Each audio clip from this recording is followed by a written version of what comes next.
So today's session, what feeling lies within discovering mood and tone.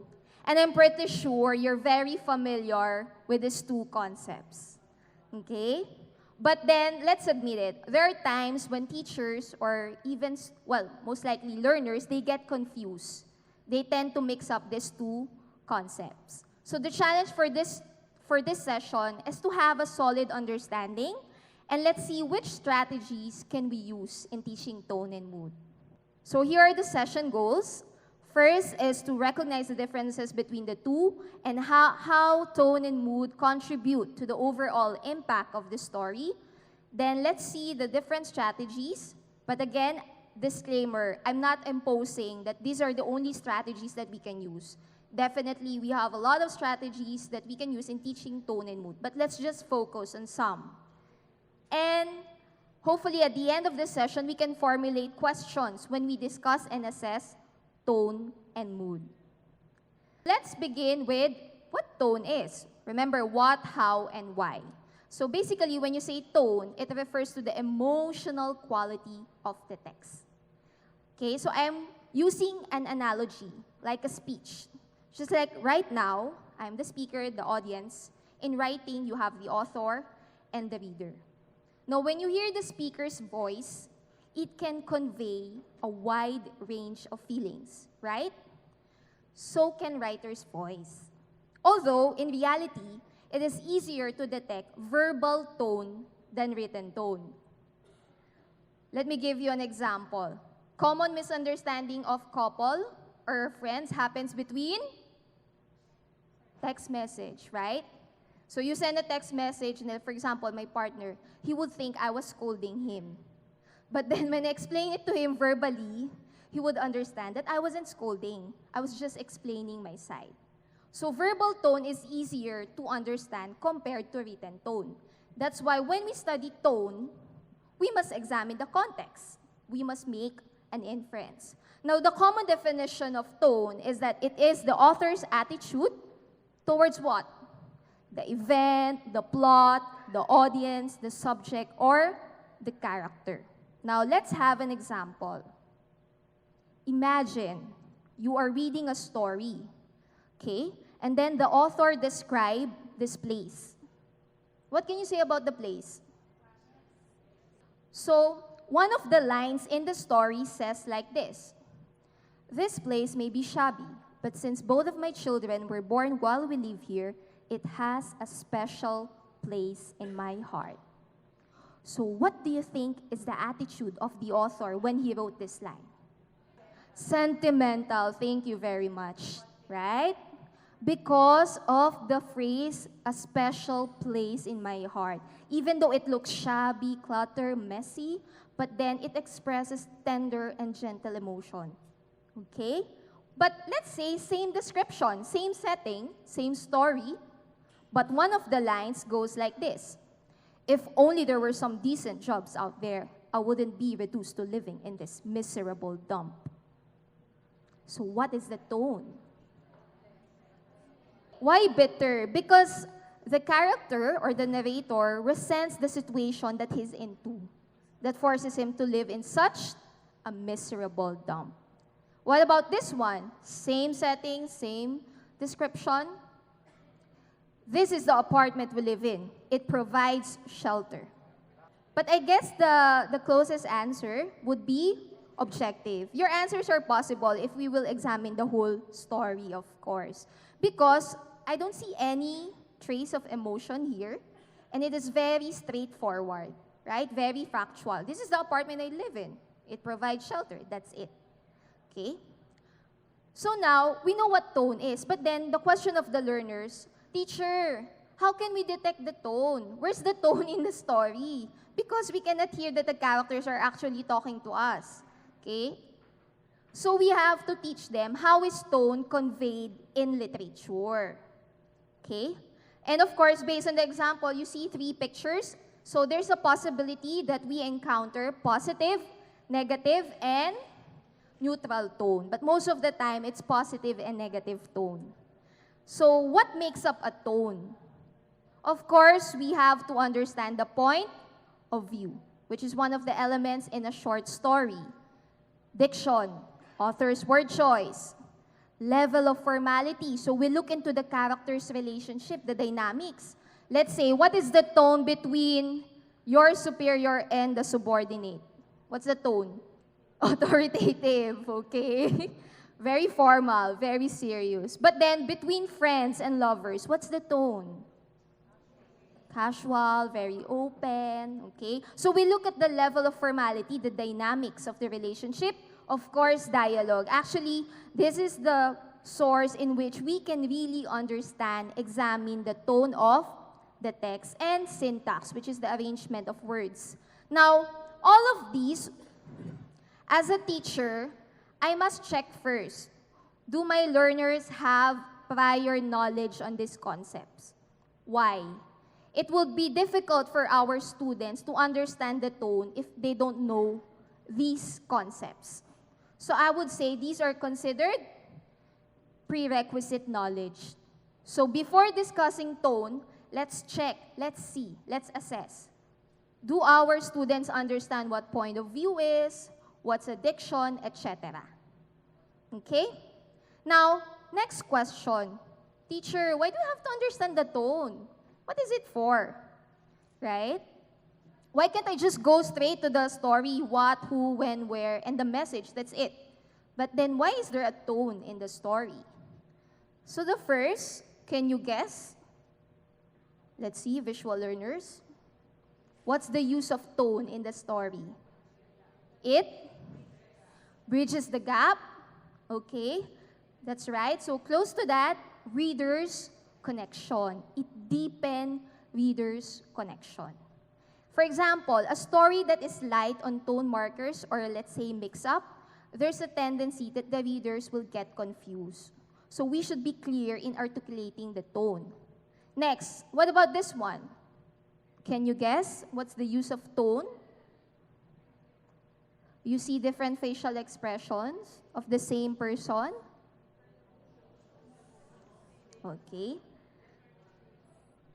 Character development.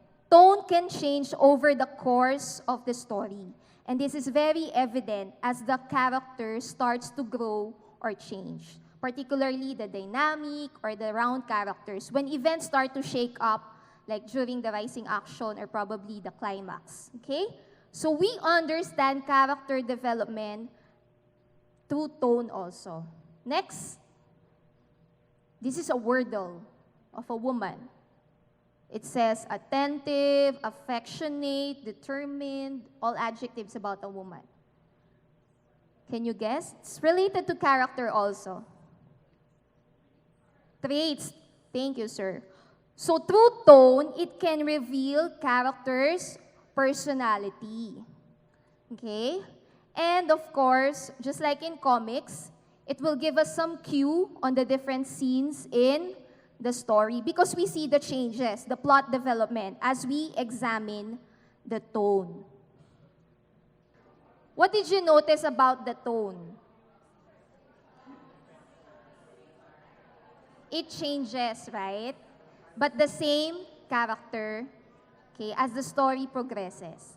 So there's this concept of tone shift and split tone. Good authors rarely use only one tone in their writings.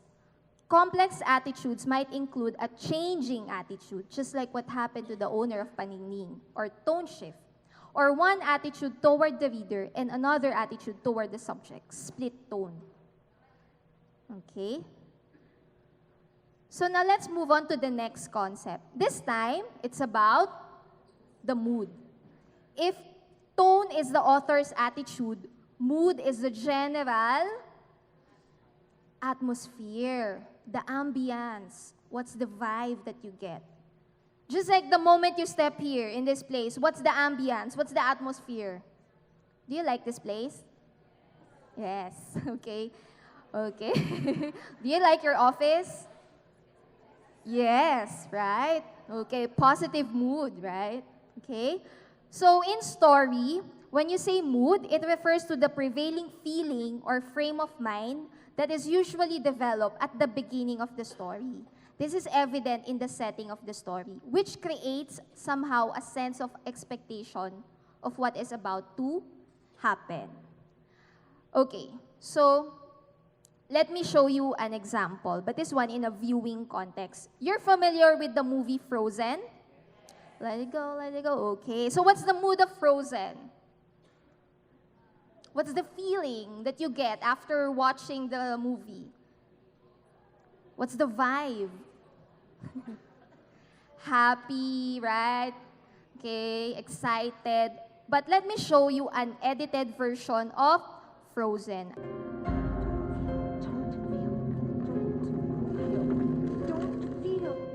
You'll be fine, Elsa. The gloves will help.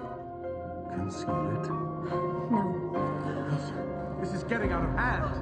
She's ice cold. She can learn to control it, I'm sure. Till then, lock the gate.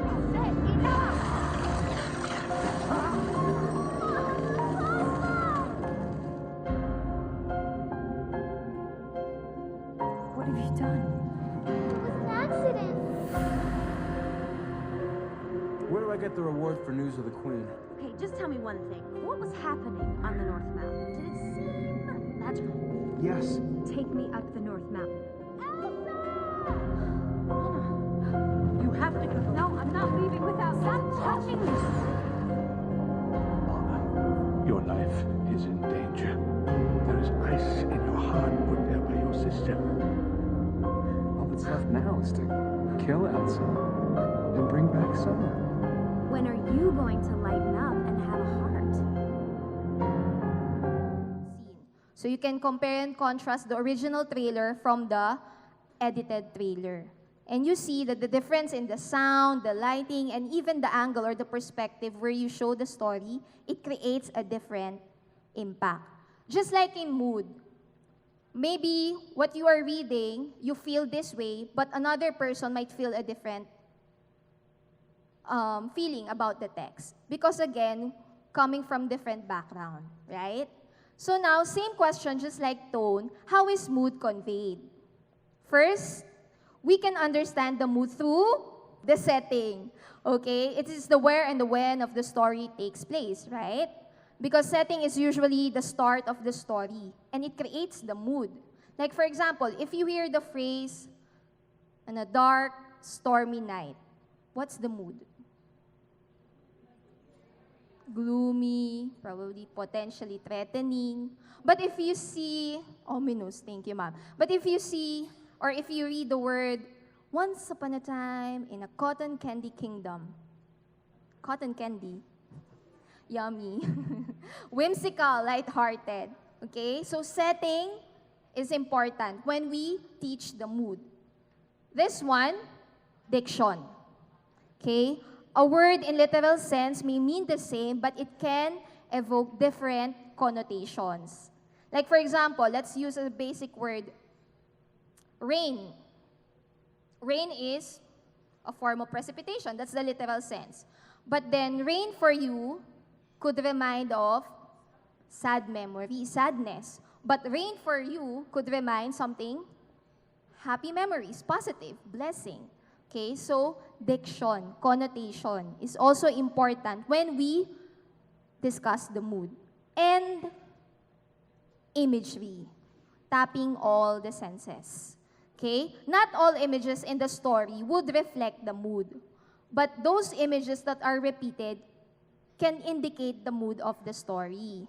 So for example, the mood is, or the poem has these words like herd of sheep, brooks, what else? Trees. Probably the feeling is like idyllic, relax. But then let's say the mood is lights out, we're sweating. So what's the mood? Okay, possibly you're tired. Or probably let's say candlelight, sweet music, chocolate. What's the mood? Romantic. I like romantic mood. Anyway, so everything, all of these are prerequisite knowledge. Okay? It's harder for students to understand mood if they don't have concept of what setting is, what's connotation, and imagery. Okay? So when do we use or why do we need to understand the mood? Just like in tone, the mood helps the writers to take the readers like us in a journey. And what kind of journey is that? Not just to stimulate our minds, but in an emotional journey. Okay? So that we can be responsive, we can be engaged in the text. So emotional response. Next, mood will help us to understand the several subplots. Okay? The changes. It gives us like a cue from one scene to the next scene. Mood can also help us understand the theme or the universal truth of the story. Like for example, if the theme is about death, tragedy, let's say Hamlet or Macbeth, probably the mood would be, what's the mood? Yes, that's the mood. Mournful, gloomy, okay? And then, understanding mood will also help us sustain engagement, right?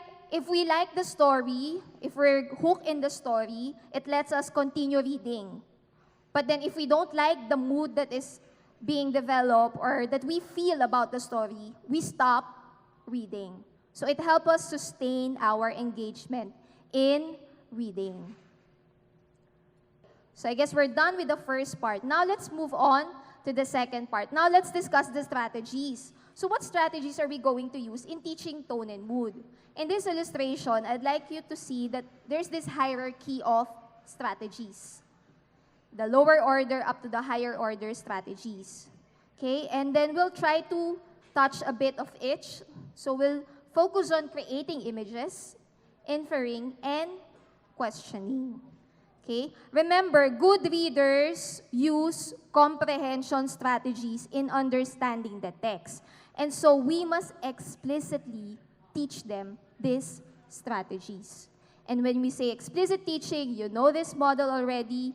We start from direct instruction, modeling, guided, and independent. Now, I found this, a more complicated, complex diagram of gradual release of responsibility. So as you can see, the diagonal line, teacher's responsibility, gradually releasing it to the learner. But in the middle, there's the shared responsibility. So I am going to focus on three: visualization, making inference, questioning. Okay? In teaching, tone, and mood. But again, I'm not saying that these are the only strategies that can work. Okay? So what do we mean by visualization? The ability to create a mental image representative of the text. That when you read, I can see it in my mind. I can imagine it. And it is a metacognitive reading strategy. Okay? In fact, it is the fifth strategy along with the popular strategies like prediction, questioning, clarification, and summarization. Presley is a famous researcher in comprehension strategies. Okay? Another terms for visualization, sensory imagery. When we ask our learners to visualize, it's easier for them to recall the text. Like for example, if I'm reading a book, let's say 10 chapters, okay, how can I track or monitor my understanding if I won't be able to visualize it? Let's say I'm on the 10th chapter, the last chapter. Do I need to reread the first to 9th chapter? Of course not. So visualization is critical. Okay? We can use this to help us in recalling, remembering the details. It is also called the brain movies or the movie of the mind. It has something to do with brain-based teaching also. You know, athletes, one of the methods of trainers is visualization. Kung sports coach ako, sasabihin ko sa team ko, okay, try to form an image. What do you want to be? A winner. How are you gonna win that? A strong image. Because it works. It's really a powerful tool. So now we can start forming in our mind how to be a billionaire. Okay, so brain movies, like when we read a book, diba? For example, I read Hunger Games. So I was so engrossed in that book. And then when I saw the movie, it's either you are disappointed or you're satisfied. Is the image that I was able to create when I was reading it the same the image that I saw in the movie? But of course, we have to understand there are limitations in movie. And it is also called, in technical term, Gestalt imagery, or in psychology. Gestalt means an organized unit or whole. Okay? So the only way for us to have a Gestalt imagery or a complete picture is through visualization. So we're talking about complete the totality of the picture. We're not just after the bits, the pieces of information, but we want to see the big picture. And there's this line from a Nobel famous scientist. It says, everyone,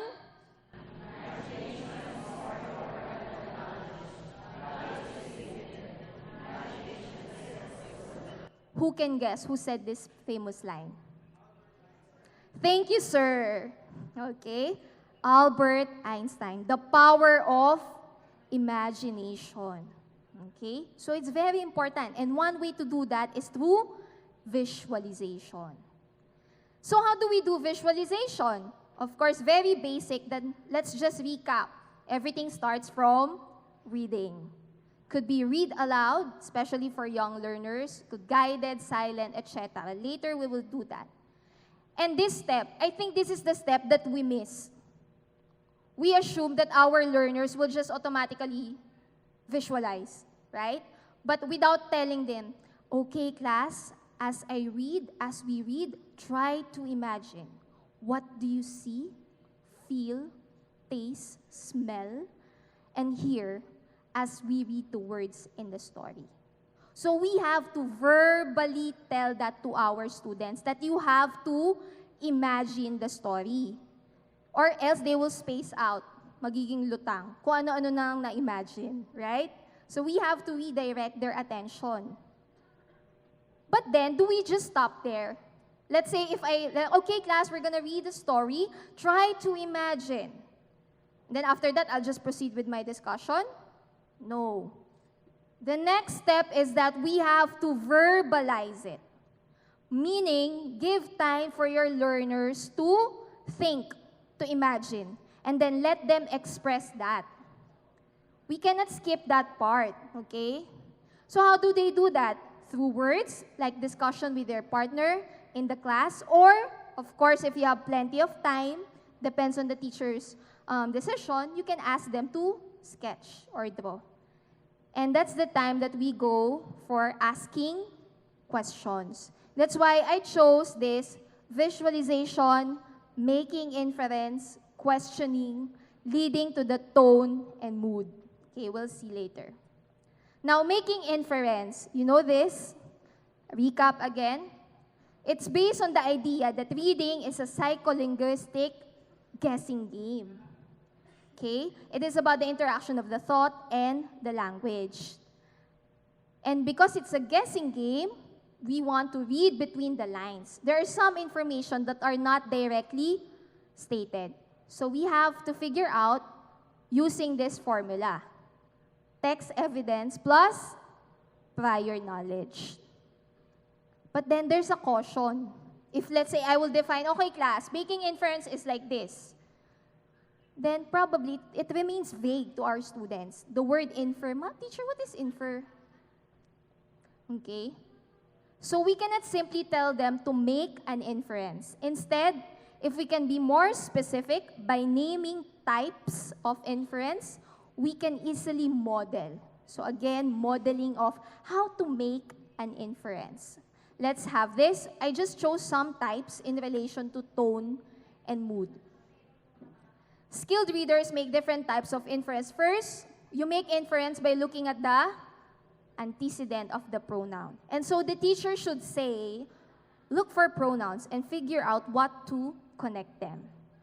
So you understand their characters. Next, making inference is also when we figure out unknown words. So as a teacher, I should tell this to my student. Okay, class, look for unknown words and see if any other words in the sentence or surrounding sentences give you an idea of what those unknown words mean. Another type of making inference is understanding intonation of characters' words. So this is related to tone. Okay? Read this section and see if you can explain why the character acted this way. Next, identifying characters' beliefs, personality, and motivation. So the teacher should tell this directly. You should guide the students that this is how you do this. This is how you make an inference. As you read the section, look for clues that would tell you how the author might feel about the topic. So now we're talking about the tone.